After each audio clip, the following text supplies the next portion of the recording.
Berdasarkan keterangan persnya kepada wartawan, Kasih Penindakan dan Pemberantasan BNN Lubuk Linggau AKP Sukirman menjelaskan, pengungkapan para tersangka ini bermula dari penangkapan ketiga tersangka pengedar narkoba, yakni berinisial SDR, MUS, dan ZL di kawasan Jalan Bengawan Solo RT 08, Kelurahan Ulak Surung, Kecamatan Lubuk Linggau Utara 2 di sebuah gudang mebel.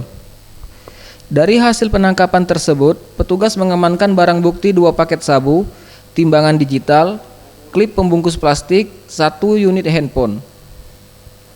Kemudian petugas langsung melakukan pengembangan kasus dengan kembali meringkus 2 tersangka lainnya, AW dan RB, di kawasan Jalan Kenanga RT 5 Kecamatan Lubuk Linggau Utara dengan mengamankan sebanyak 5 paket sabu-sabu dan pil ekstasi serta sejumlah uang tunai. Untuk 5 tersangka ini, 1 orang murni sebagai pengedar, yang selebihnya adalah mereka dikenakan pasal persekongkolan, kesepakatan jahat pasal 132 karena mereka. Tim Liputan Sriwijaya TV.